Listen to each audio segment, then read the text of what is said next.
ஆண்டவரை நோக்கி கர்த்தர் நம் மத்தியில் வந்து பிரசன்னாக இருக்கிறார். இம்மட்டும் அவரை துதித்து பாடினோம்.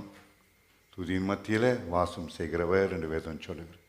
அவரை வணங்கும் இடமெல்லாம், அவரை ஸ்தோத்திரிக்கும் இடமெல்லாம், அவர் நாமத்தை பிரஸ்தாப்படும் இடத்தெல்லாம் அவர் வந்து நான் ஆசீர்வதிப்பேன்னு சொல்லியிருக்கிறார். ஆகவே இயேசு கிறிஸ்து நம்ம இந்த ராத்திரி ஒவ்வொருவரையும் தனித்தனியாக ஆசீர்வதித்து அனுப்புவது உறுதி. பிரியமானவர்களே, ஆகவே நம்பிக்கையோடு இருப்போம். காரணம் நமக்காக ரத்தம் சிந்தி தம் ஜீவனை கொடுத்தபடியினால பவுல் சொன்னது போல, என் அன்பு கூது எனக்காய் ஜீவனை கொடுத்த இயேசு. He loved me and he gave himself for me. He loved me and he gave himself for me. ஒருவரும் அப்படியே சொல்லலாம், தனித்தனியாக நம்ம சொல்லலாம். என் அன்பு கூர்ந்து எனக்காய் ஜீவனை கொடுத்த இயேசு எத்தனையாய் நம்மை நேசிக்கிறார். ஒவ்வொருவரையும் தனித்தனியாக நேசிக்கிறார். ஒவ்வொருவரையும் தனித்தனியாக ஒருவர் மனுஷனாக இந்த உலகத்தில் இருந்தால் கூட அந்த மனிதனுக்காக இயேசு கட்டாயமாக மரித்திருப்பார். அத்தனையாய் அவர்களை நேசிக்கிறபடினால இந்த நாளில் அந்த நேசத்தால் நம்மை நிரப்பி, நம்மை பலப்படுத்தி, நம் நோய்களை குணமாக்கி, நம் துக்கங்களை மாற்றி, நமக்குள் பெரிய விசுவாசி ஆறுதலை தந்து நம்மை அனுப்ப போகிறார். அதை நம்புவோம். பிரியமானவர்களே, அவரை நோக்கி பார்ப்போம். அருள்நாதர் நாமமதில் ஒரு மனமாய் உருகி தொழுகின்ற நேரம் எல்லாம் எழுந்திடுவார் நடுவில். நாம் தொழுகின்ற நேரம் எல்லாம் எழுந்திடுவார் நடுவில்.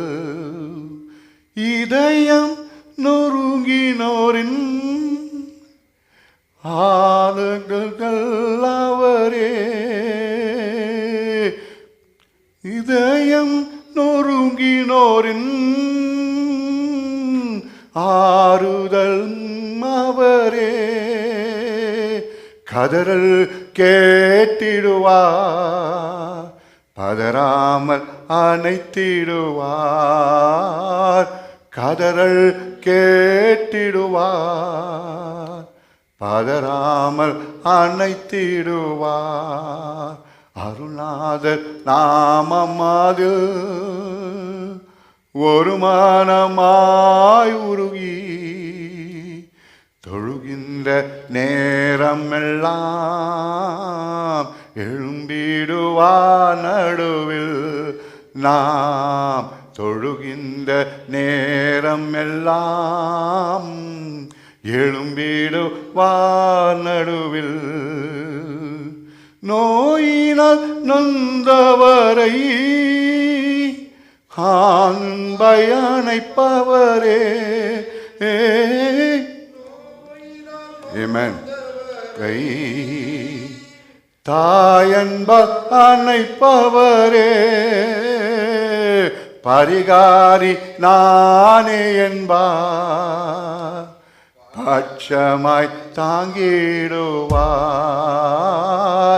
பரிகாரி நானே என்பார், பட்சமாய் தாங்கிடுவார். அருள்நாதர் நாமம் அதில்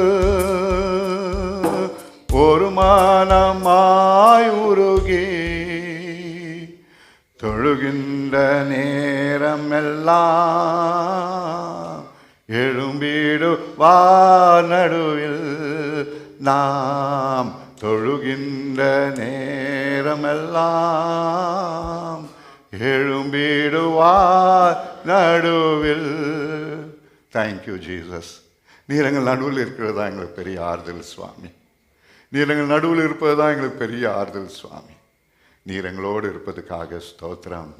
எங்களை ரத்தத்தால் கழுவி சுத்தமாக்கி எங்களை விலை கொடுத்து வாங்கினபடியால ஸ்தோத்திரம். நீர் எங்கள் தகப்பனாக இருக்கிறபடியால ஸ்தோத்திரம். சர்வத்தையும் சிருஷ்டித்த எங்கள் அப்பாவா இருக்கிறபடினால ஸ்தோத்திரம். நீர் எங்களுக்கு போதுமானவராக இருக்கிறீர், அதுக்காக ஸ்தோத்திரம் ஆண்டவரே. இந்த நாளிலும் கர்த்தாவே ஒவ்வொரு பிள்ளைகளும் ஆசீர்வதித்து எங்களை சுகமாக்கி எங்களை பலப்படுத்தி ஆரோக்கியப்படுத்தி ஆசீர்வதித்து அனுப்பும்படிக்காக ஆண்டவரே, எங்கள் மத்தியில் ஆண்டவர் எழுந்திருக்கும் இயேசுவின் நாமத்தில் ஜெபிக்கிறோம். எங்கள் மத்தியில் எழுந்திருக்கும் இயேசு கிறிஸ்துவின் நாமத்தில் கேட்கிறோம் அப்பா. இது எப்படியே செய்ய போகிறதுக்காக நன்றி. Thank you Jesus. இயேசுன்னு நாமன்னு சொன்னால் பிதா நமக்கு எதையும் செய்வார்னு சொன்னீரே. இந்த நாளில் இயேசு நாமத்தினால் நாங்கள் எதை கேட்குறோமோ அதெல்லாம் கொடுத்து உங்களுடைய பிள்ளைகளை ஆசீர்வதித்து அனுப்பும்படிக்காய் நாங்கள் ஜெபிக்கிறோம். நீங்கள் அப்படி செய்ய போகிறதுக்காக நன்றி இயேசு சுவாமி. எங்களோடு தங்கிரும் அப்பா. உமக்கு கொடுக்க வேண்டிய மகிமையை கொடுப்போம், உமக்கு கொடுக்க வேண்டிய கனத்தை கொடுப்போம், உங்களுக்கு கொடுக்க வேண்டிய மகிமையை செலுத்துவோம், கனத்தை செலுத்துவோம், புகழை செலுத்துவோம். ராஜா, நீர் மாற்றம் மயப்படட்டும், உங்களுடைய அன்பை மக்கள் ருசிக்கட்டும். ஜீவனுள்ள நேசராக இயேசு கிறிஸ்துவின் நாமத்தில் ஜெபிக்கிறோம் நல்ல பிதாவே. ஆமேன், ஆமேன், ஆமேன். நாம் உட்காருவோம்.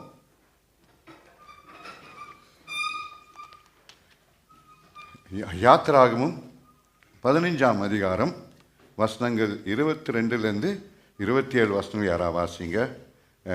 யாத்திராகமும் ஆமென்.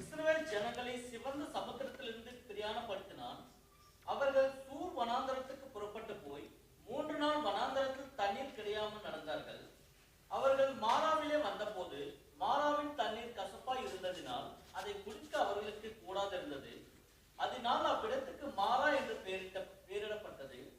அப்பொழுது ஜனங்கள் மோசேக்கு விரோதமாக முறுமுறுத்து எண்ணத்தை குடிப்போம் என்றார்கள். மோசே கர்த்தரை கூப்பிட்டான். அப்பொழுது கர்த்தர் மோசேக்கு ஒரு மரத்தை காண்பித்தார்.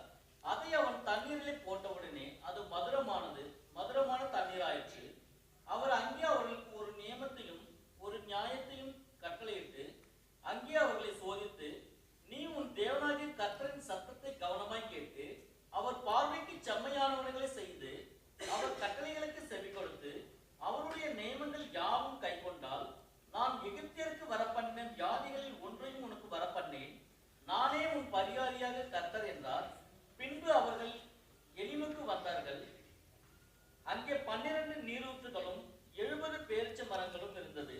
அங்கே தண்ணீர் அருகே பாளையம் இறங்கினார்கள். ஆமென். ஆண்டவராகிய தேவன் வேதத்தை நீ வாசிக்கும் பொழுது அவர் உள்ளமெல்லாம் எப்படிப்பட்ட உள்ளம்? மக்களை சுகமாக இருக்க வைக்க வேண்டும் என்றுதான் உள்ளம். இந்த இடத்துல இந்த சம்பவத்தில் பார்க்குறோம். மோசே எகிப்தை விட்டு புறப்பட்டு வனாந்தரத்தில் கானான் தேசத்துக்கு போகும் வழியில் அவங்க இடத்துக்கு வராங்க. அந்த இடத்துக்கு வரும்போது மாறா என்ற இடத்துக்கு வராங்க.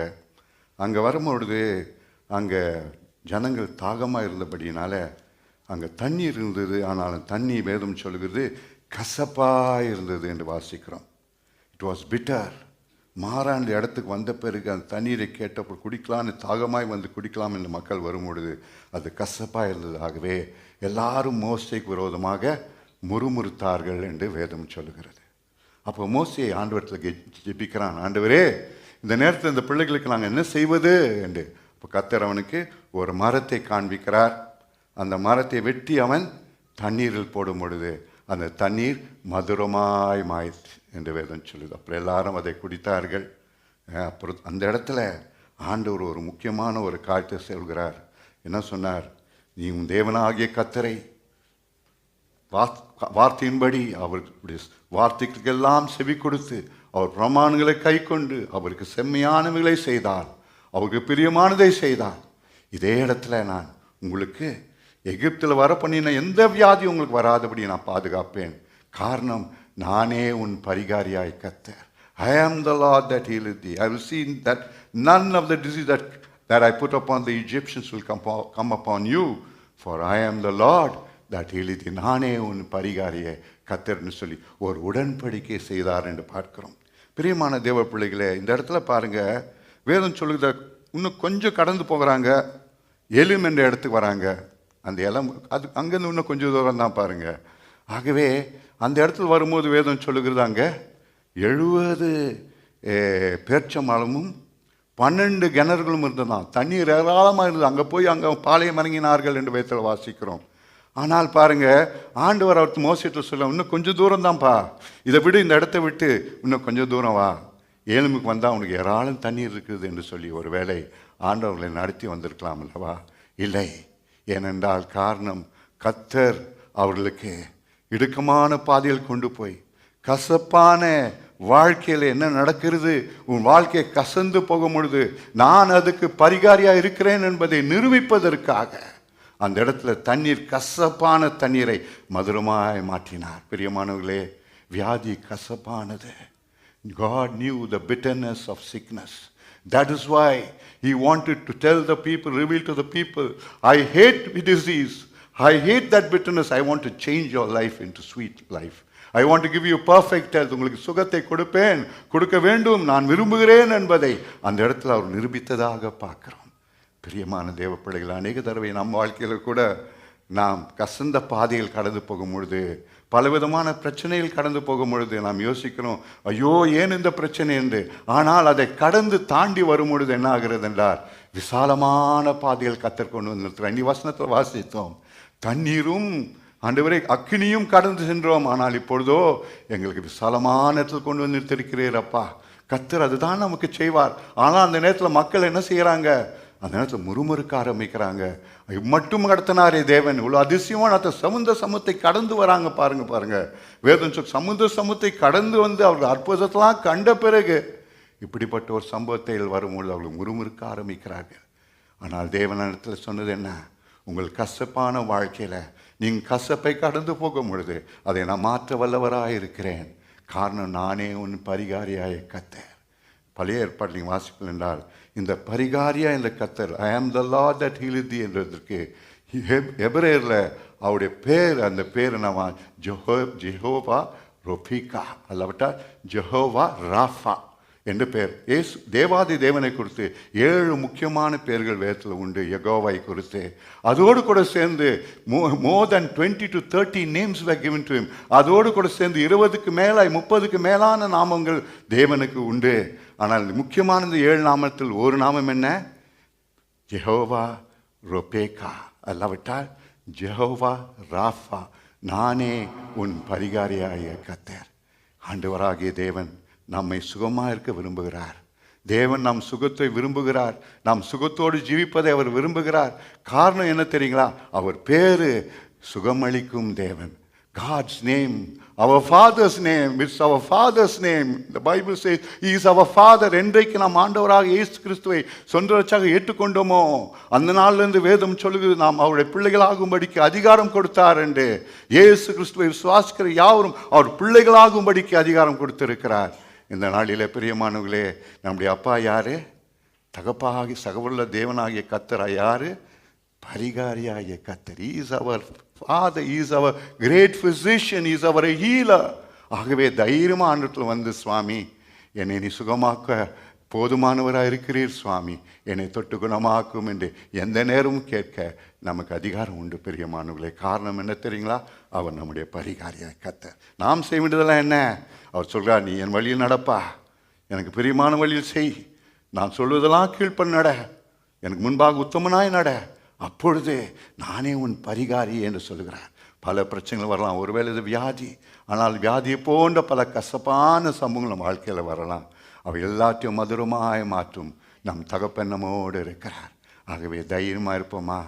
ஏன் இந்த நாளிலே சுகமளிக்கும் நாள் என்று 4th Friday, 4th Saturday of every month we have this healing service. இந்த சுகமளிக்கும் ஆராதனையை நாம் வைத்து கொண்டு வருகிறோம். இந்த சுகமளிக்கும் ஆராதனையில் நாம் தகப்பன் பரிகாரியாக இருக்கிறபடினால தைரியமாக இருப்போம் பிரியமானவர்களே.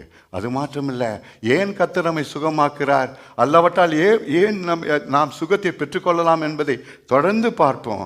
வேதம் சொல்லுகிறது, அவர் பாருங்கள், இந்த பழைய ஏற்பாட்டில் கூட பாருங்கள், இது புதிய ஏற்பாட்டில் மாட்டும் அவர் சுகமளிக்கிற தேவனாய் காணப்படவில்லை. ஈவன் இந்த ஓல்ட் டெஸ்ட்மென்ட் பழைய ஏற்பாட்டில் கூட அவர் உள்ளமெல்லாம் இப்படிப்பட்ட உள்ளமா, நாம் சுகமாக இருப்பது தான் உள்ளம். வேதத்தை வாசித்து பாருங்கள். ஆதியாகமம் 20ஆம் அதிகாரத்தில் ஆபிரகாமை குறித்து வேதம் சொல்லுகிறது. அவன் என்ன செய்கிறான், அபிமெலேக்கு ராஜா முன்பாக வந்த பொழுது, ஐயோ இந்த இடம் பயங்கரமான பாவிகள் நிறைந்த இடமாச்சே, என் மனைவியே சாராலை ஏதாவது செய்து விடுவாங்கன்னு சொல்லி என்ன சொல்கிறான், சகோதரி என்று சொல்லி அவனை சகோதரின்னு சொல்லி மூடி மறைத்து வருகிறான். இதை தப்பாய் புரிந்து கொண்ட அபிமெலேக்கு என்ன செய்கிறான், அந்த சாராலை வீட்டில் கொண்டு போய் வச்சுக்கிட்டான். அப்படிப்பட்ட நிலைமையில் இருக்கும்போது தான் அந்த இரவே தேவன் அபிமெலேக்கு தரிசனத்தில் வந்து சொப்பனத்தில் வந்து இவன் ஒரு பரிசுத்தவான உடைய மனைவி, இவன் ஒரு தீர்க்கதரிசியுடைய மனைவி, ஜாக்கிரதையாரு அவன் மேல் கை வைக்காதே என்று சொல்லி எச்சரிப்பதை பார்க்கிறோம். அவன் பயந்து நடுங்கி போனான். ஓடிடு வந்து அண்ணா சொல்கிறான் ஆபிரகாம் கிட்ட, ஐயோ நீ இதை சொல்லலையப்பா, எனக்கு சகோதரி என்று சொன்னதுனால தான் கொண்டு போனேன், ஆனால் இதோ என்னை வைத்துக்கொள்னு சொல்லி கொடுத்து விட்டு பல பரிகாரமும் பலவிதமான பொருட்களும் கொடுத்து கிஃப்ட்ஸை கொடுத்து அவனை ஆசிர்வதித்ததாக அங்கே பார்க்கிறோம். அப்பொழுதே வேதம் சொல்லுகிறது, அவன் செய்த தவறு நிமித்தம் அந்த குடும்பத்தில் பாருங்க எல்லாரும் மல்லடியாக இருந்தார்களாம்.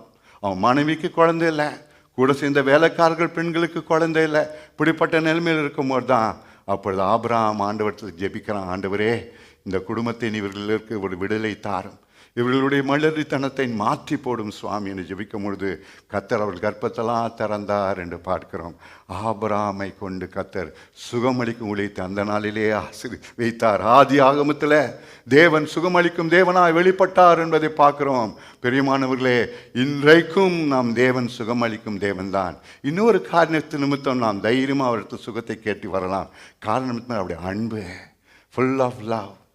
86ஆம் அதிகாரம் 15ஆம் வசனம் சங்கீதம் சொல்கிறது, Thou art a God full of compassion, slow to anger and plenteous in mercy. நீ மனதுருக்கமும் இரக்கமும் கிருபை நிறைந்த தேவன் என்று அங்கே பரிசுத்தவான் ஆண்டவரை குறித்து சொல்வதாக பார்க்குறோம். அவர் அன்பு நிறைந்த தேவன். நம்முடைய அப்பா எப்படிப்பட்ட இருதயம் உள்ளவர், அன்பு நிறைந்தவர். ஒருவேளை பழைய ஏற்பாட்டில் நடந்த சம்பவங்கள்லாம் பார்க்கும்போது ஒரு யோசிச்சிருக்கான், அவர் கொடியமான ஒருவரோ, அவர் கடினமான ஒரு மனுஷனோ என்றெல்லாம் சொல்லி நாம் யோசிக்கலாம். ஆனால் தேவனுடைய அன்பை நாம் புரிந்து கொள்ள வேண்டும் என்றால், அப்பாவுடைய இருத்தை புரிந்து கொள்ள வேண்டும் என்றால், யெகோவாவுடைய இருத்தை புரிந்து கொள்ள வேண்டும் என்றால், நேசராக இயேசு கிறிஸ்துவின் வாழ்க்கை தான் நமக்கு முன்மாதிரி. பிரியமானவர்களே, அவர் கர்த்தருடைய வாழ்க்கையில அன்பை வெளிப்படுத்த தான் இந்த உலகத்தில் வந்தார். வேதம் சொல்கிறது, அவரை திரளான மக்கள் அவரை தேடி வந்தார்கள், எத்திசையிலிருந்தும் தேடி வந்தார்கள். காரணம், அவர் வார்த்தையில் கிருபை இருந்தது, அவர் வார்த்தையில் அன்பு இருந்தது, மக்கள் உள்ளத்தை ஆறுதல் படுத்தும் வார்த்தைகளை பேசினார். லூக்கா 4:22 சொல்லுகிறது, அவர் வாயிலிருந்து கிருபை நிறைந்த வார்த்தைகள் புறப்பட்டது. Gracious words flowed out of his mouth, says the word of God. Therefore people flock from all sides. எல்லா பக்கத்திலிருந்தும் ஜனங்கள் அவரை தேடி வந்தார்கள். காரணம், அவர் ஆறுதல் வார்த்தை கேட்பதற்காக, அவர் சுகத்தை மக்களிடத்தில் சுகத்தை பெறுவதற்காக அவரிடத்திலிருந்து தேடி வந்தால் பார்க்கிறோம். அவரிடத்தில் காணப்படுத்தலாம் அன்பு தான். ஆகவே தான் அந்த உலகத்தை வாழ்ந்த பொழுது அவர் குறிப்பாக அவருடைய ஊழியத்தில் 75% சுகமளிக்கும் ஊழியமாகவே இருந்தது. 75% of his ministry was devoted towards healing the sick. எங்கே போனாலும் அவர்கள் நோயை குணமாக்கினார், எங்கே போனால் துக்கத்தில் வாடும் மக்களை விடுதலை செய்தார், கண்ணீர் இருக்கும் மக்களை விடுதலை செய்தார். காரணம் அன்பு. அன்பு. வேதம் சொல்லுகிறது, மத்தேயு சுவிசேஷம் 14ஆம் அதிகாரம் 14ஆம் வசனத்தில் அவர் திரளான மக்களை கண்ட பொழுது மனதுருகி அவர் நோய்களை குணமாக்கினார் என்று வாசிக்கிறோம். மார்க்கு சுவிசேஷம் 1ஆம் அதிகாரம் 40 வாசித்து பாருங்க. ஒரு குஷ்டரோகி வருகிறான், உடம்பெல்லாம் குஷ்டம், எல்லாராலும் வெறுக்கப்பட்டவனாய் தூரமாக இருக்கணும். அவனும் விசுவாசத்தோடு வந்து அவரிடத்தில் வரலாம். அவருடைய அன்பை கேள்விப்படுகிறோமே, அவர் வார்த்தையில் அன்பு இருக்கிறதே, அவர் என்னை மறுதளிக்க மாட்டார்னு சொல்லி வருகிறான். அவன் சொல்கிறான், ஆண்டவரே சித்தமாக இருந்தா என் நோயை சுத்தமாக்க முடியும் என்று வேதம் சொல்கிறது. அவர் மனதுருகி அவனை தொட்டு சுத்தமுண்டு சுத்தமாக என்று சொல்லி அவனை சுகமாக்கி அனுப்பினார் என்று பார்க்கிறோம். உள்ளம் நிறைந்த அன்பு நிறைந்த உள்ளம். திரளான மக்களை பார்க்கும்போது அன்பு, வியாதியஸ்தர்களை பார்க்கும்போது அன்பு, துக்கத்திலும் கண்ணீரிலும் மக்களை பார்க்கும்போது அன்பு, உள்ளத்தில் அன்பு எப்போதும் புறப்பட்டு இருந்தது. ஆகவே இன்றைக்கும் அந்த அன்பை நம்பி நாம் வரலாம். பிரியமானவர்களே, His love will heal us, His compassion will heal us. He is full of compassion. When we come to Him like that leper and say, Lord, if thy will thou can make me clean, He will have compassion on us. அவர் அன்பு இணையற்றது. பிரியமானவர்களே, அன்பை நம்பி வருவோம், எப்பொழுதும் அன்பை நம்பி வருவோம், அவர் அன்பையே சார்ந்து இருப்போம். அதை விட்டு நாம் சந்தேகப்படவே வேண்டாம். வேதம் சொல்லுகிறது, அன்பில் பயம் இல்லை, பூர்ண அன்பு பயத்தை புறம்பே தள்ளும். If we have faith in His love, if we trust in His love, it will remove fear from our heart. நம் உள்ளத்தை விட்டு பயத்தை அகற்றும். பிரியமானவர்களே, ஆகவே இந்த நாளத்தில் அவர் சுகலுமே நம் தகப்பன் மாற்றம் இல்லை, அவர் சுமளிக்கும் நம்முடைய அப்பாவா மாற்றம் இல்லை. இரண்டாவதாக அவர் அன்பை நம்பி நாம் வரலாம் சுகத்தை பெறுவதற்கு. ஆகவே தைரியமாக இருப்போம். மூன்றாவதாக அவர் நம்மை சுகமாக்குவது காரணம் என்ன தெரியுங்களா? வேதம் சொல்லுகிறது, அது அவருக்கு மகிமையை கொண்டு வருகிறது. It brings glory to his name. வேதத்தை வாசித்து பாருங்கள். 15ஆம் அதிகாரம் மத்தேயு சுவிசேஷம் 31ஆம் வசனத்தில் எல்லா முடர்களையும் சப்பானிகளையும் குருடர்களையும் பலவிதமான வியாதியஸ்தர்களையும் கொண்டு வந்து அவர் பாதத்தடியில் போட்டாங்க. அப்படியே they simply threw them at his feet. அவர் காலடியில் போட்டார்கள். ஆண்டவர் ஒவ்வொருவரையும் தொட்டு குணமாக்கி அவளை சொஸ்தமாக்கி அனுப்பினார் என்று வேதம் சொல்லுகிறது. அப்பொழுது ஜனங்களெல்லாம் பார்த்த பொழுது வேதம் சொல்லுகிறது, அவளெல்லாம் தேவனை மகிமைப்படுத்தினார்களாம். They gave glory to the Almighty God. What a great miracle we have seen என்று சொல்லி தேவனை துதித்தார்கள். தேவன் நம்மை சுகமாக்குவது அவருக்கு மகிமையை கொண்டு வரும். It will bring glory to his name. இன்னும் வேதத்தை வாசித்து பாருங்கள். 9ஆம் அதிகாரம் மத்தேயு சுவிசேஷம் 8ஆம் வசனத்தில் சொல்லப்பட்டிருக்குது. ஒரு ஃபால்சி என்ன பாஸ்டர் பேர் அதுக்கு, திமிர்வாதக்காரனை கொண்டு வராங்க. அவன் கை காலெல்லாம் விழுந்து போய் அவனை கொண்டு வந்து தேவனிடத்தில் நிறுத்தப்படுது. ஆண்டவர் அவனை தொட்டு குணமாக்கினார். சொல்ல பாவங்கள் மன்னிக்கப்பட்டது மகனேன்னு சொல்லிட்டு அதன் பிறகும் படுக்கை எடுத்துக்கொண்டு நடன்னு சொன்னப்படுது.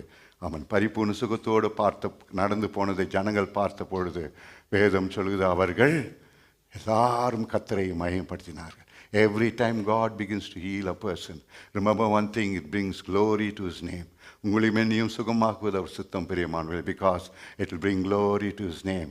ஒரு நாள் நாம் சுகவீனமாக இருப்பது, பலவீனமாக இருப்பது அவருடைய சுத்தமே இல்லை. அதனால் யாருக்கு பயன்?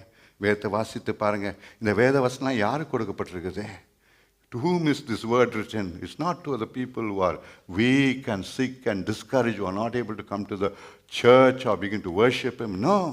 The scriptures and the promises are given to people who want to live. ஜீவனோடு இருக்கும் மக்களுக்கு தான் இந்த வேத வசனம் இருக்கிறது.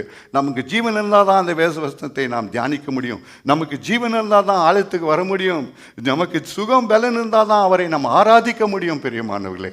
ஆகவே நாம் சுகமாக இருப்பது, பரிபூர்ண பலத்தோடு வாழ்வது, நாம் சுகம் பெற்று ஜீவிப்பது அவருடைய சித்தமாக இருக்கிறது. அது மாற்றில் அவருக்கு மகிமை கொண்டு வரும் ஒரு காரியமாக இருக்கிறது. ஆகவே தைரியமாக வரலாம். சாமி என்னை சுகமாக்கும், நான் உமக்கு சாட்சியாக இருப்பேன்ப்பா.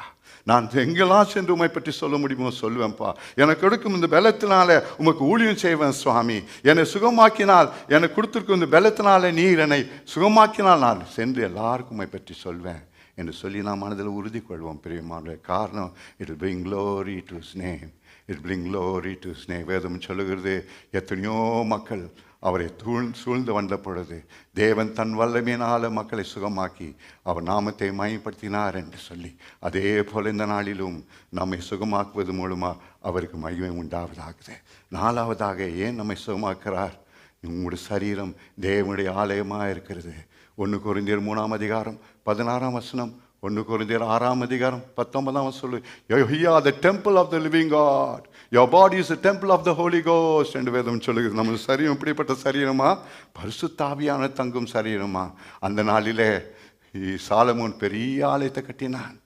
அந்த ஆலயத்தில் வந்து தங்கி இருப்பதற்கு ஆண்டவர் சொன்னார், எனக்கு ஒரு ஆலயம் கட்ட முடியுமா? நான் எத்தனை பெரியவர், எனக்கு ஆலயம் கட்ட முடியுமா? வானம் என் சிங்காசனம், பூமி என் பாதப்படிப்பார், எனக்கு என்ன ஆலயத்தை கட்டுவாய்? ஆனாலும் தாவீது விரும்பினபடினால அவர் சரி கட்டுன்னு என்று சொன்னப்படுது. சாலமோனுக்கு அந்த கிருபை கிடைத்தது, கட்டினான். அந்த ஆலயத்தில் தேவாதி தேவன் கூடியிருந்தார். அநேகர் ஆசீர்வாதம் பெற்றாலும் பார்க்குறோம். இன்றைக்கு ஆலயத்தில் அல்ல பிரியமானவர்களே, இன்றைக்கு தேவாதி தேவன் நமக்குள்ள தங்கியிருக்கிறார். Bible says we are the temple of the Holy Spirit. நாம் ஒவ்வொருவரும் கர்த்தருடைய சரீரமாக இருக்கும், ஆலயமாக இருக்கிறோம். ஆகவே இந்த ஆலயம் ஆண்டவரே வேதம் சொல்லுகிறது, நீங்கள் கிரியம் கொடுத்தப்பட்டு வாங்கப்பட்டிருக்கிறீங்களே, நீங்கள் கிரியம் செலுத்தப்பட்டு வாங்கப்பட்டிருக்கிறீங்களே, you are bought with a price. Therefore glorify God in your body and in your spirit which are God's, says the Bible.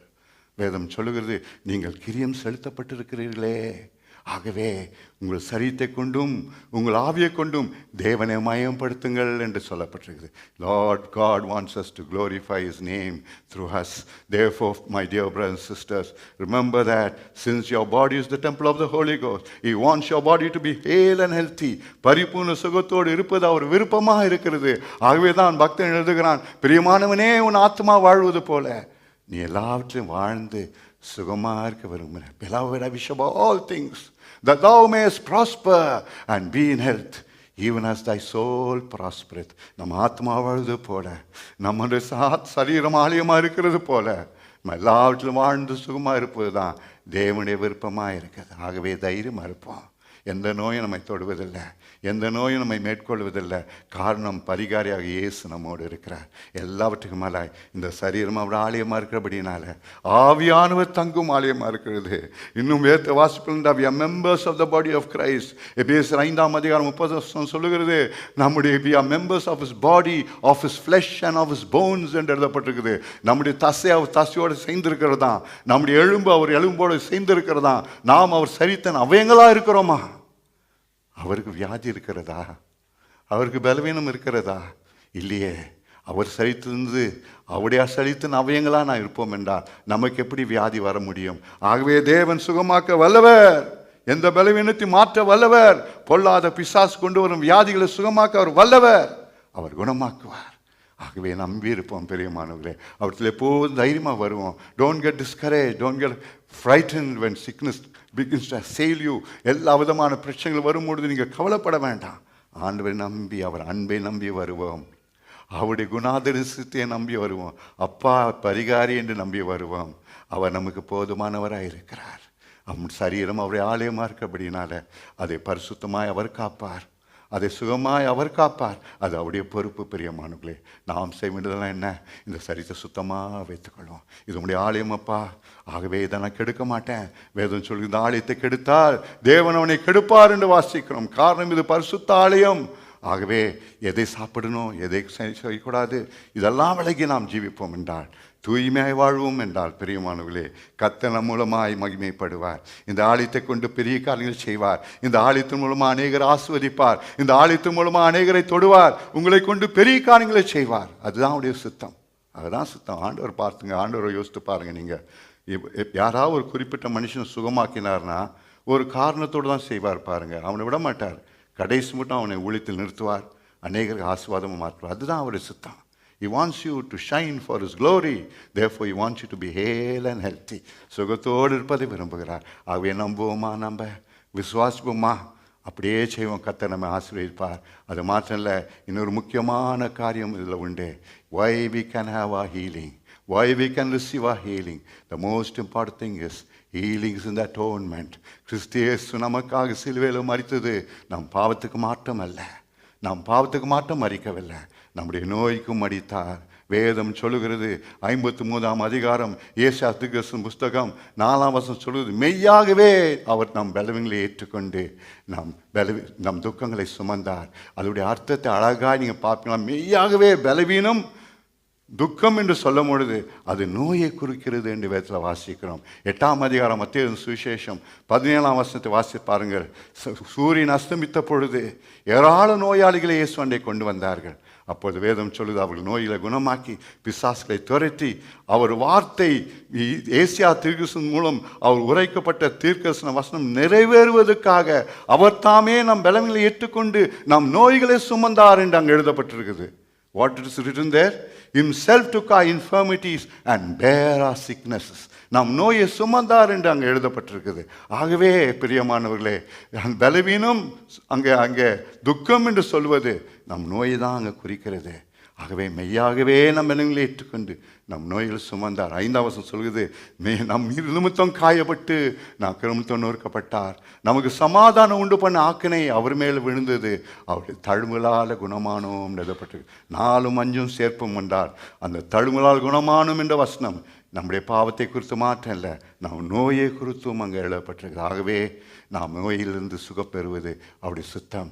It is not only Jesus not only bore our sins on the cross, Jesus not only died for us on the cross, he also bore our sicknesses, our curses, our weaknesses, and our sorrows, and everything on the cross for us.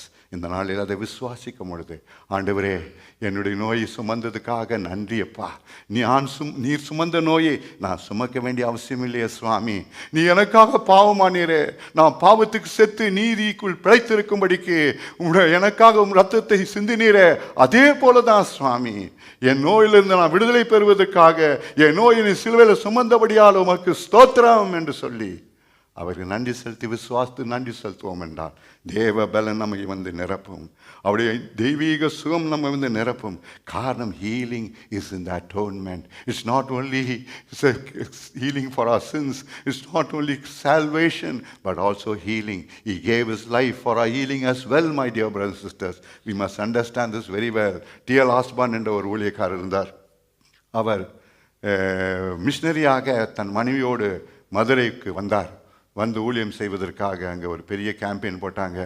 போட்டு மீட்டிங்லாம் நடத்தினாங்க. ஏராள மக்கள் கூடி வந்தாங்க. ஆனால் பாருங்கள், அன்றைக்கு அநேக கேள்வி கேட்குறாங்க. குருடர்களை கொண்டு வராங்க, சப்பானிகள் கொண்டு வராங்க, ஊமையாக பேச முடியாதவங்களை கொண்டு வராங்க. இதெல்லாம் சுகமாக்குன்னு சொல்லும்போது அவரால் ஒன்றும் செய்ய முடியல. அங்கே நின்று கொண்டு இருந்தார். பலவீனராய் காணப்பட்டார். அவர் தோல்வியாக என்ன ஆயிட்டு திருப்பி அமெரிக்காவுக்கு தன் மனைவியோடு அவர் திரும்பி சென்றார். சென்று விட்டு, ஐயோ என்னுடைய மிஷனரி ஊழியம் தோல்வியாகி போயிட்டு, தேவன் சுகமளிக்கும் வல்லமையை என்னால் வெளிப்படுத்த முடியவில்லையே, அந்த நாளிலே அப்போஸ்தலருக்கு இருந்த அந்த கிருபை வரங்கள் எனக்கு இல்லையே என்று சொல்லி அவர் சோர்ந்து போனவராய் திரும்பி வந்தார். வந்து ஊரில் வந்து அங்கே ஒரு மீட்டிங்கில் இன்னொரு தேவ மனுஷனுடைய ஊழியத்தில் அவர் வந்து உட்கார்ந்திருந்த பொழுது கர்த்தர் அவரை கொண்டு பெரிய காரியங்கள் செய்வதை கண்ணால் பார்த்தார். குருடர்கள் சுகமாவது, சப்பானிகள் நடப்பது, பலவிதமான நோய்கள் குணமாகுவதை அவர் பார்த்த பொழுது அவருக்கு ஒரே உள்ளத்தில் ஏக்கம், ஆண்டவரே என்னையே நீ பயன்படுத்த மாட்டீர், எனக்கு இந்த கிருபை தாரும் என்று அழுதார். வீட்டுக்கு சென்று அறையில் பூர்த்தி கொண்டு 3 நாட்கள் அவர் உபவாசம் இருந்து, ஆண்டவரே என்னோட பேசாவிட்டால், நீ எனக்கு அந்த வரங்களை கொடுக்காவிட்டால் நம்ம விடமாட்டேன் என்று கதறி அழுதார். அவர் சொன்னார், இப்பொழுது நீ போகலாம், நான் உன்னை பயன்படுத்துவேன். தேவன் வந்தார், தரிசனத்தில் வந்து பேசினார். Now it's your time, go, I will use you. I will confirm my words with signs and wonders என்று சொல்லி அனுப்பினார். என் வார்த்தைகளை அற்புத அடையாளங்களால் நான் உறுதிப்படுத்தி அனுப்புவேன், உன்னை நான் பயன்படுத்துவேன். அதே மதுரைக்கு திருப்பி வந்தார் பாருங்க. வந்து பெரிய கூட்டம் போட்டார். ஏராள மக்கள் வந்தாங்க. பலத்த அற்புதங்களை தேவன் அங்கே செய்தார். அதன் பிறகு என்ன செய்தார்? தேவாதி தேவன் தம் நம் நோயை சிலுவையில் சுமந்தார். பாவத்துக்கு மாட்டம் அவர் மறிக்கவில்லை, நம் நோயும் சுமந்தார்னு சொல்லுது எங்கெல்லாம் போய் பிரசங்கம் பண்ணினாரோ. இந்த ஏசாயா 53ஆம் அதிகாரம் 4-5 வசனத்தை எங்கெல்லாம் பிரசங்கம் பண்ணினாரோ அங்கெல்லாம் தேவன் பலத்த காரியங்கள் அவர் மூலம் செய்தார் என்று சொல்லி நான் வாசித்தேன். பிரியமான தேவ பிள்ளைகளே, God as that Jesus gave his life on the cross, not only for our sins to be forgiven, but our bodies to be made every whit whole. நம் சரீரம் முற்றிலுமாய் சுகமாக்கும்படிக்காக தம் ஜீவனை நமக்காக கொடுத்தார். ஆகவே நாம் நம்பிக்கையோடு வருவோம். சொல்லுவோம், சாமி என்னை ரட்சிப்பதுக்கு மாற்றம் இல்லை சாமி, நான் ரட்சிக்கப்பட்டு வியாதியில் படுத்து கொண்டு தான் எனக்கு என்ன பயன் ராஜா? ரட்சிக்கப்பட்டவனா வியாதியில் இருந்தால் எனக்கு என்ன பயன்? ஆலயத்துக்கு செல்ல முடியாதே, ஊழியம் செய்ய முடியாதே, யாருக்கும் பிரயோஜனமாக இருக்க முடியாதே, வேலைக்கு போக முடியாதே சாமி, குடும்பத்துக்கு ஆசீர்வாதமாக இருக்க முடியாதே சுவாமி. ஒரு நாளும் அது தேவ சுத்தம் அல்ல பிரியமானவர்களே. ஆகவே தான் சொல்லுவோம், ஆண்டவரே நான் சுகமாக இருப்பதும் சுத்தமாக இருக்கபடினால என் நோயை நீ சிலுவையில் சுமந்தீருன்னு நான் விசுவாசிக்கிறேன் சுவாமி, உங்களுடைய தழுநாள குணமானேன் என்று நம்புகிறேன் சுவாமின்னு சொல்லி அறிக்கையிடும்பொழுது கர்த்தருடைய வல்லமையை நம்ம வந்து நிரப்பும், நம்மை சுகமாக்குவார், ஒரு நாளும் கைவிட மாட்டார். 5வதாக தேவன் நம்மை சுகமாக்குவதுக்கு இன்னொரு வழி இருக்குது. அவரிடத்தில் வரும் பொழுது அவர் கண்ணீரோடு வருவோம், நம்மை தாழ்த்தி வருவோம். 56ஆம் அதிகாரம் 8ஆம் வசனம் சங்கீதத்தில் வாசிக்கிறோம், என் கண்ணீரை துருத்தியில் வையும் அப்பா, அதுவும் கணக்கில் அல்லவோ இருக்கிறது என்று தாவீது சொன்னார். Put thou my tears in thy bottle, are they not in thy book என்று சொன்னார். Number my tears, Lord என்று சொல்லி தாவீது சொன்னார். Lord, look at my wanderings, என் அலைச்சலை நீ பாரும். ஆம், அந்த நாளிலே அவனை சவுல் ராஜா ஓட விரட்டினான். தாவீதை ஒரு குன்றிலிருந்து இன்னொரு குன்று, ஒரு குகையிலிருந்து இன்னொரு குகை என்று ஓடிக்கொண்டு ஓடுந்த நாட்கள் இந்த நாள். ஆகவே தான் சொல்றேன், அலைச்சலை நீ பாரும் சுவாமி, என் கண்ணீரை துருத்தியில் வையும். நம் கண்ணீரை எண்ணுகிற கர்த்தர் உண்டு, நாம் கண்ணீரை எண்ணுகிற கர்த்தர் உண்டு. நாம் கண்ணீர் எல்லாத்துக்கும் பலன் உண்டு பிரியமானவர்களே. ஒருவேளை இன்றைக்கு தோல்வியாய் தோண்டலாம், பல காரியங்கள் நாம் இழந்து போனதாக இருக்கலாம். ஆனால் அந்த கண்ணீரை கண்ட தேவன், அதை கணக்கில் வைத்த தேவன் திருப்பியும் 10 மடங்கு நமக்கு கொடுப்பார் எல்லா ஆசீர்வாதத்தை. காரணம் அவர் உண்மை உள்ள தேவன், அவர் மாறாத தேவன். ஆகவே கண்ணீரிட்டு அவர் சமத்தில் ஜெபம் பண்ணுறதுக்கு ஒரு நாள் வைக்கப்பட வேண்டாம். Do not be discouraged. It's only when your heart breaks down, only when your mind becomes humble, when you humble yourself before the Lord's presence, it is then that the presence of the Lord comes. அநேக தடவை என் உள்ளம் உடைந்து நான் ஆண்டவரை அழும் பொழுதுதான், மனம் உடைந்து ஜெபிக்கும் பொழுதுதான், உள்ளம் நெருங்கும்போது தான் ஆவியான வந்து நெருப்புவதை நான் உணர்ந்திருக்கிறேன் பிரியமானவர்களே. ஆகவே சோர்ந்து பார்க்க வேண்டாம். உங்கள் கண்ணீரை அவர்த்தில் ஊற்றி விடுங்க. தேவன் எல்லாவற்று கண்ணீருக்கும் பதில் கொடுப்பார். Therefore you can come to him at his feet at any time. Pour out your heart before him. உள்ளத்திலையும் அவர்த்தில் ஊற்றலாம். உங்களுக்கு சுகத்தை கொடுப்பது அவர் உறுதியாக இருக்கிறார். அதன் பிறகு தேவன் நம்மை சுகமாக்குவதுக்கு இன்னொரு வழி இருக்குது தெரியுங்களா? விசுவாசம். வேதம் சொல்லுகிறது, என்னை விசுவாசிக்கிறவனுக்கு எல்லாம் கூடும் என்று. மார்க் சுவிசேஷம் 9ஆம் அதிகாரம் 23ஆம் வசனத்தில் இந்த வார்த்தையை ஒரு தகப்பனாருக்கு சொன்னார். அந்த தகப்பனார் ஒரு மகனை கொண்டு வரார். அவர் பிசாசினால் பிடிக்கப்பட்டவர். சீசரனை கொண்டு வந்தோம்ப்பா. அந்த நேரத்தில் அவர்களால் சுகமாக்க முடியல. ஆண்டவர் மலை மேல் இருக்கிறார் அந்த நேரத்தில். அப்போது சீசர்கள் இவர்கள் கொண்டு வந்த பொழுது அவர்களால் சுகமாக்க முடியல. ஆண்டவர் மலையை விட்டு இறங்கி வரும் பொழுது அந்த நேரத்தில் தான் ஒரே கமோஷன், அங்கே ஒரே சத்தம். என்னன்னு கேட்குறார். அப்போது அந்த தகப்பனார் ஓடோடி வந்து சொல்லுகிறார், என்னுடைய மகன் பிசாசினால் பிடிக்கப்பட்டு அவன் மிகவும் கஷ்டப்படுகிறான். அந்த ஆவி வரும்பொழுது அவனை தீயிலும் தண்ணீரிலும் அவனை தள்ளுகிறது. எனக்கு எதுவுமே செய்ய தெரியல. உதவி செய்தால் மனம் நெருங்கியதா செய்யுமானால் எங்களை உதவி செய்யும் என்று தகப்பனார் கேட்ட பொழுது ஆண்டவர் சொல்கிறார், நீ விசுவாசத்தால் ஆகும், விசுவாசிக்கிறவனுக்கு எல்லாம் கூடும் என்று சொல்வதாக பார்க்குறோம். அப்போ சொன்னால் பாருங்கள், ஆண்டவரே நான் விசுவாசிக்கிறேன், ஆண்டவரே என் அவிசுவாசம் நீங்கள் செய்யும். Lord I believe, help thou my unbelief என்று சொல்லி ஆண்டவரத்தில் தன்னை தாழ்த்தி ஒப்பு கொடுத்த பொழுது அந்த தேவனுடைய விசுவாசம் உள்ளத்தை வந்து நடித்தது. இயேசு கிறிஸ்துவின் விசுவாசம் உள்ளத்தை வந்து நடித்தது. பாருங்க, அந்த நேரத்தில் இயேசு சுவாமி ஒரு வார்த்தையை சொன்னார். அந்த பொல்லாத பிசாசு அந்த வாலிபனை விட்டு கடந்து சென்றது. எத்தனை ஆசீர்வாதம்! விசுவாசத்தோடு வருவோம். இயேசு சுவாமி சொன்னாரே அநேக இடத்துல, உன் விசுவாசத்தின்படி ஆவக்கடுவது என்று. நீ விசுவாசத்தபடி உனக்கு ஆவக்கடுவதுன்னு சுலகமாக்கி அனுப்பினார். அந்த பெரும்பாடு உள்ள ஸ்திரீ 12 வருஷம் உதிரப்போக்கினால் கஷ்டப்படுகிறார். அவள் வந்து அந்த அவருடைய தொங்கலை தொட்டால் போதும் நான் சுகமாவேன்னு சொல்லி விசுவாசித்து வந்தா பாருங்க. அந்த தொங்கலை தொட்ட பொழுது அவள் பரிபூர்ண சுகம் பெற்றார். When we have faith in God, when we trust in him, when we believe in him, believing we shall receive, says the Bible. Whatever you pray on this earth, believe that you receive them and ye shall have them, says the word of God. நாம் எதை கேட்கிறோமோ ஜெபத்தில் அது விசுவாசத்தோடு கேட்கும் போது அது கர்த்தரால கூடும், அது நமக்கு ஆகும் என்று வேதத்தில் வாசிக்கிறோம். ஆக விசுவாசத்தோடு வருவோம், அவிசுவாசத்தோடு அல்ல. அவிசுவாசி எதையும் பெற முடியாது என்று யாக்கோபு எழுதுகிறார். ஆகவே விசுவாசத்தோடு வருவோம், அவர் நம்பி வருவோம். அவர் சர்வ வல்லவர். அவர் நம் தகப்பனாய் இருக்கிறார். என் நோயை சுமந்த நேசராய் இருக்கிறார். என் சாபத்தை சுமந்த நேசராய் இருக்கிறார். எனக்காக அன்பு கூர்ந்து எனக்காக ஜீவனை கொடுத்த இயேசு என்று பவுல் சொன்னது போல, நம்மை அன்பு கூர்ந்து நமக்காக ஜீவனை கொடுத்த இயேசு என்று சொல்லி விசுவாசத்தோடு வருவோம். பிரியமானவர்களே, வந்து நம் இருத்தை ஊற்றி விடுவோம். You will receive a healing. You will receive your healing. He is full of compassion. He is full of love. He will never leave you nor forsake you. கடைசியாக இன்னொரு காரியம் உண்டு நாம் சுகம் பெறுவதற்கு. சபைக்கு கர்த்தர் கொடுத்த ஒரு பிரிஸ்கிரிப்ஷன். அது 5ஆம் அதிகாரம் யாக்கோபில் நீங்கள் வாசிக்கலாம். வேதம் சொல்லுகிறது, ஒருவன் உங்கள் வியாதிப்பட்டால் மூப்பரை வரவழைத்து அவரை எண்ணெய் பூசி ஜெபிக்கும்படி சொல்லுங்கள். அப்பொழுது விசுவாசமுள்ள ஜெபம் பிணியாளை ரட்சிக்கும், கர்த்தர் அவனை எழுப்புவார். கர்த்தர் அந்த வியாதி பாவத்தினால் வந்திருந்தா கூட அதை சுகமாக்குவார் என்று சொல்லி வாசிக்கிறோம். நாம் அதை செய்வோம் என்றால், we must call the elders of the church. We must call our pastors and invite them, say, come and pray for us. When they come and anoint you with oil and pray, the prayer of faith shall save the sick, and the Lord shall raise him up. And if he has committed any sin, it shall be forgiven him, says the word of God. பிரியமானவர்களே, கர்த்தர் கொடுத்திருக்கும் ஒரு prescription சபைக்கு, அழகான ஒரு பிரிஸ்கிரிப்ஷனை கர்த்தர் கொடுத்திருக்கிறார்.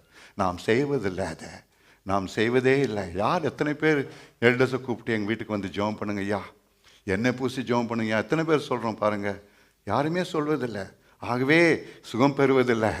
நாம் சுகம் பெற வேண்டும் என்றால் அவர் வார்த்தையின்படி நாம் செய்வோம் என்றால் கட்டாமல் கர்த்தர் நம் ஜெபத்தை கேட்பார். பிரியமானவர்களே, ஆகவே இந்த நாளில் கூட தேவாதி தேவன் நம்மை சுகமாக்குவது அவர் சித்தம் என்று வேதத்தில் வாசித்தோம், வேதத்தில் பார்த்தோம். It is his will for us to be healed. That is why he says, Beloved, I wish above all things that thou mayest prosper and be in health, even as thy soul prospereth. நம் ஆத்மா வாழ்வது நல்லது தானே? நம்ம ஆத்மா நல்லா வாழ்ந்து கொடுக்கு. தேவனோடு ஜெபிக்கிறோம், அவர் வேதத்தை வாசிக்கிறோம், அவர் ரத்தத்தால் கழுப்பட்டு ஜீவிக்கிறோம். அதே போல தான் நம்முடைய சரீரமும் நன்றாய் வாழ்வு தான் அவருடைய விருப்பமாக இருக்கிறது. ஆகவே நம்புவோமா? இந்த நாளிலே கர்த்தர் நம்ம ஒவ்வொரு ஆசீர்வாதம் எல்லாமே எழுந்து நிற்போம். Thank you Jesus, thank you Lord. தேவாதி தேவன் நம் மத்தியில் இருக்கிறார். சுகமளிக்கும் இயேசு பரிகாரி. இயேசு நம் பரிகாரி. ஹல்லேலூயா. அவர் நம் பரிகாரி. நம் நோய் சுமந்தவர், கைவிடவே மாட்டார். Hallelujah. Thank you Jesus, thank you Jesus. சகல வியாதியையும் குணமாக்க வல்லவரா,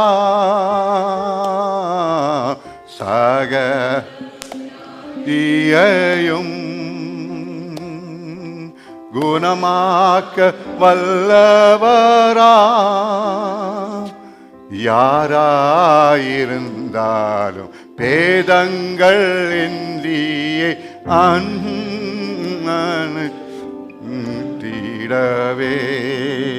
யாராயிருந்தாலும்